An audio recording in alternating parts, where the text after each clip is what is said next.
Vida e Saúde de volta. Hoje estamos falando sobre a ansiedade excessiva. Você aí sofre com isso? Está sendo difícil lidar com os sintomas? Olha, esse programa acontecendo nessa época do ano é muito propício, porque, Dr. Pablo, depois assim no segundo semestre, parece que nosso combustível para equilibrar tudo aquilo que estava aqui, parece que ele já está assim na reserva da reserva. Deixa eu fazer um parênteses, porque isso aqui foi muito engraçado. Pessoal que não estava vendo, a gente estava falando de ansiedade, tinha 4 minutos para tirar todos os pratinhos.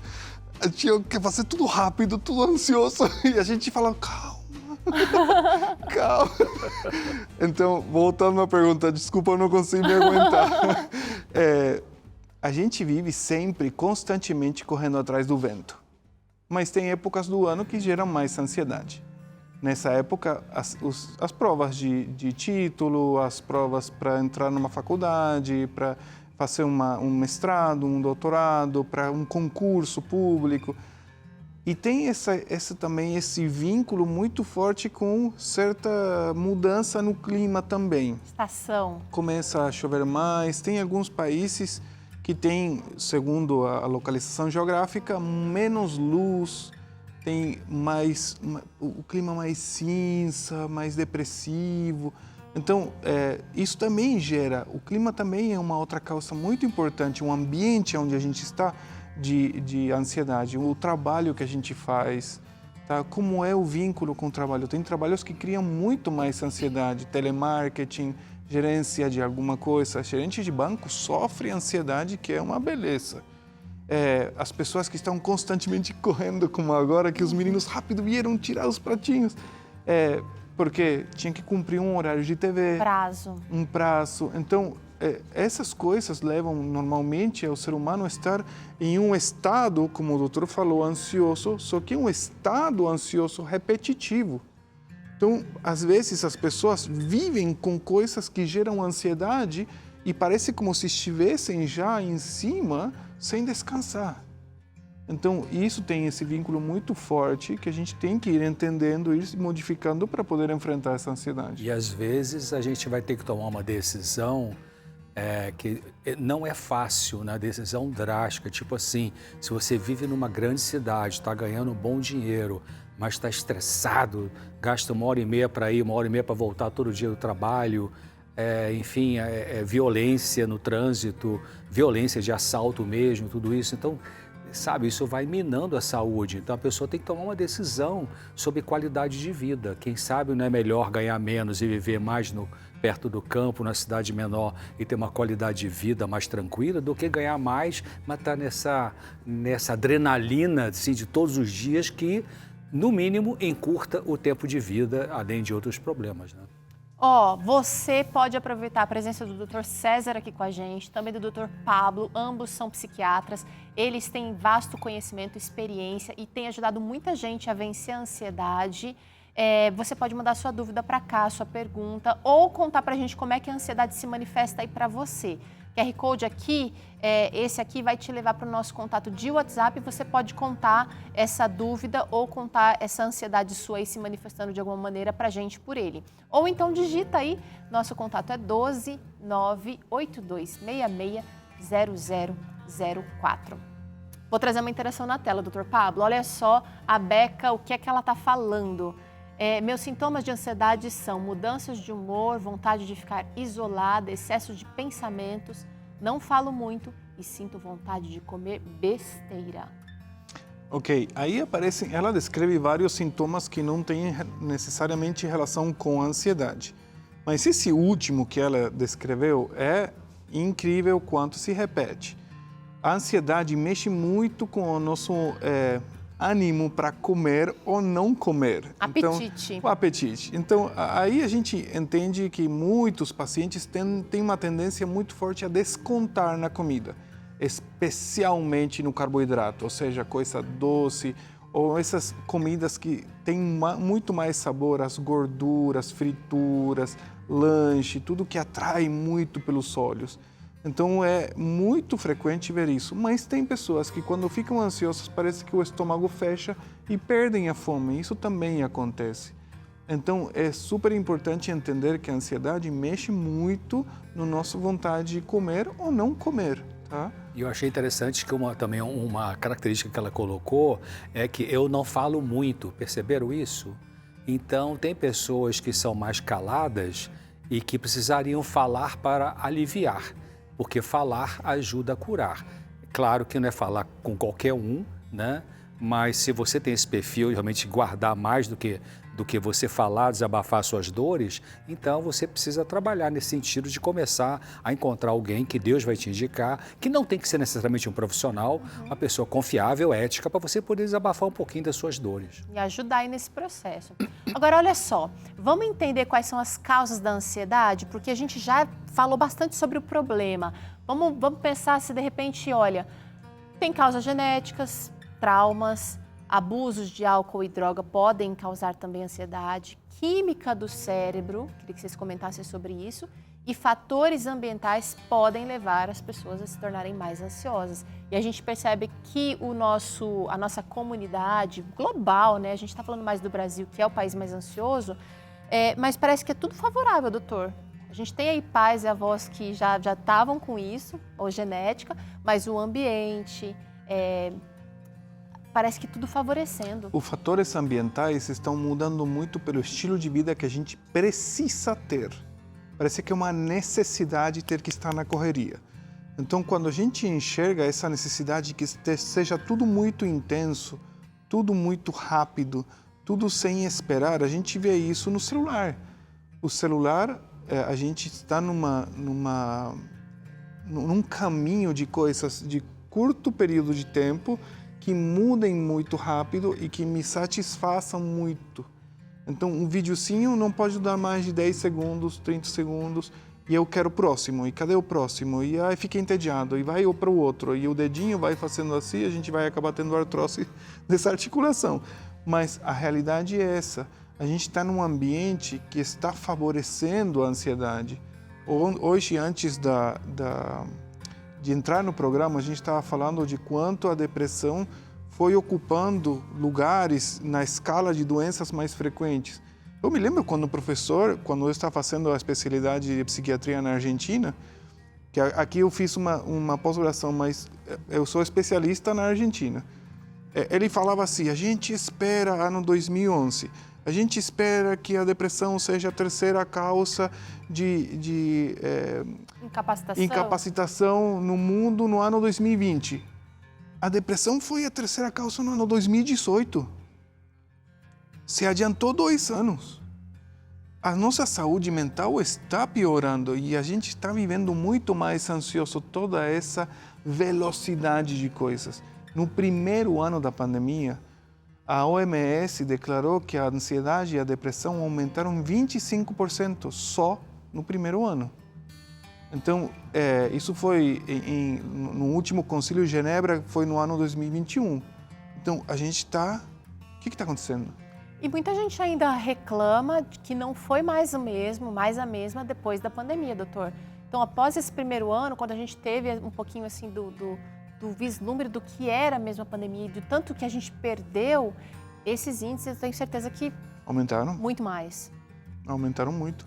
E esse é o problema. A gente está acompanhando o que está acontecendo ou a gente está para trás? Filtrando ou não? Vamos ver uma interação que chegou aqui na nossa tela agora. É a Neia que fala com a gente. Ela disse que a minha ansiedade me paralisa. Inclusive, minha mente fica tão agitada que eu não consigo manter contato visual. Parece que a outra pessoa está vendo o desespero em mim. Eu sinto vontade de abandonar tudo, até o trabalho, e me isolar de tudo e de todos. Diz aqui a Neia Freitas de maneira muito descritiva essa ansiedade, causando até uma fobia, doutor. Talvez, pode ser que ela tenha um componente genético importante, produtor da ansiedade, ou facilitador da ansiedade aparecer na vida dela. Alguns neurocientistas falam que 40% do temperamento é herdado. Então, a gente pode estudar a ansiedade humana no sentido de várias frentes de estudo. Uma delas é aquela, como um exemplo que eu já falei, que é a ansiedade de estado, em que você tem uma ansiedade natural, depois ela pode crescer em algumas circunstâncias, né? Como eu falei, um teste, uma prova, uma entrevista, depois ela volta ao normal. Ansiedade de estado. Mas existe a ansiedade de traço. Ansiedade de traço é uma característica da pessoa. Aquela criança já nasceu com um nível de ansiedade mais alto do que os seus irmãozinhos biológicos, né, do mesmo pai e da mesma mãe. Então, porque, como então eu falei, a neurociência mostra que até 40% do que a gente se torna tem a ver com genética. Então, se o pai for muito ansioso, se a mãe for muito ansiosa, os avós dos dois lados, então geneticamente se passa a tendência dessa criança ser ansiosa mais do que o normal. Então, ela nasce já com esse traço. Aí, naqueles anos da infância ali, pode-se viver alguma situação mais traumática, ou uma criança mais sensível. Não é nem que os pais são tão terríveis assim, mas a criança tem uma sensibilidade, né? Maior do que... É como se anos atrás exigia que a gente tinha que ter um kit de sobrevivência no nosso carro aqui no Brasil, viu, Pablo? Você não estava aqui ainda, né? Alguém ganhou dinheiro com ele, depois parou essa exigência aí, né? Então, tem crianças que parece que nascem com kit de sobrevivência mais bem equipado do que outras crianças. Mas algumas crianças são mais resilientes do que outras, algumas têm mais fobia do que outras, uma vai melhor para a escola do que seu irmãozinho vai. Então, talvez, não sei se você nasceu já com uma tendência para a ansiedade, então tem que considerar isso, né? Que é uma luta maior para você do que para outras pessoas. Para esses que já nasceram com essa tendência para a ansiedade, já carregam, né? E será que existem fatores que a gente desliga essa tendência ou que a gente aciona essa tendência? Tem muito paciente que me fala assim, o que você mostrou num dos pratinhos, eu não entendo por que eu fico ansioso. E a gente começa a investigar justamente isso, se tem uma tendência já genética, etc. Então, quando o paciente já traz, a gente entende, voltamos aos níveis, que esse paciente, qualquer coisa, já sobe. Tá. Então, muito provavelmente, esse paciente precisa de muito mais cuidado para cuidar disso. Eu me lembro quando eu fazia medicina de família aqui no Brasil, no posto de saúde, tinha uma mulher que era magrinha, magrinha, magrinha, magrinha. E o colesterol dela pelas nuvens. E você fala, mas espera aí, o colesterol alto é muito mais frequente em pessoas obesas. Sim, mas se ela tinha um padrão genético de colesterol alto e a mãe era magrinha, a irmã era magrinha. Quando a gente tem um padrão genético de uma doença, a gente precisa de cuidados muito mais importantes. Então eu falava, mãe, se a senhora não tomar o remédio, a senhora vai ter uma doença cardiológica. Não pode deixar de tomar o remedinho. Não pode parar de se cuidar com as frituras. Mas, doutor, eu não como nada. Mesma coisa com a ansiedade. Se a gente entende, a gente tem que buscar que ela se cuide ainda muito mais. Então esses pais que cuidam dessa criança que nasceu com uma tendência genética para ansiedade acima da média, então o que eles podem fazer para ajudar essa criança? É dizer para ela, quando ela fala assim, eu não vou conseguir, eu tenho medo. Não, eu acredito que você consegue, eu sei que você vai conseguir, papai vai junto com você, mamãe está com você. Então é dar incentivos para ela conseguir aprender a administrar essa emoção mais difícil para ela. Gente, as nossas palavras têm poder. Nós vivemos num mundo que está cansado dessa ansiedade, está cansado do medo, está cansado da depressão. E nós precisamos encarar isso de maneira mais de frente, né? A gente está cansado de trabalhos que não deram certo, está cansado das expectativas frustradas. A gente pode estar mesmo cansado das nossas falhas e imperfeições. E eu quero agora fazer uma pausa aqui, ou abrir um parênteses nessa conversa, porque a programação da Novo Tempo é voltada para esse alívio. Não porque ela tem poder em si mesma, mas porque confia nas palavras de Jesus. Venha a mim, são as palavras dele. E ele nos convida sempre a buscar segurança, a descansar nele. E eu tenho certeza que você gostaria de receber esse conforto de quem pode, de quem realmente pode dar a você. Na semana que vem nós temos uma programação muito especial acontecendo aqui, você vai poder aprender mais sobre esse descanso que ele nos oferece. Então eu te convido a participar com a gente da semana especial Vem a Mim, que acontece entre os dias 18 e 22. Vai ser uma semana inteira, agora em setembro, de 18 a 22, às 8 da noite, com o pastor Gilmar Batistotti e o quarteto Arautos do Rei. Nessa semana você vai entender que o verdadeiro descanso é encontrado só em Cristo. Quero que você convide a sua família, os seus amigos para acompanharem, e você vai ver que esse programa é especial porque não é porque tem uma equipe técnica aqui realizando ou porque a gente preparou efeitos especiais, não, mas é porque Deus tem planos especiais para você e Ele fala ao seu coração de maneira única, porque Ele te enxerga como filho único. Então, olha, faça o esforço de participar. Só lembrando, vai acontecer entre os dias 18 e 22 de setembro, às 8 da noite, aqui no seu canal Novo Tempo, e você é o nosso convidado, não vai perder, tá bom? Vamos dar uma olhada no que nos aguarda nessa semana especial que vem aí. Vinde a mim todos os que estão cansados e sobrecarregados, e eu darei descanso a vocês. Essa é a promessa de Deus.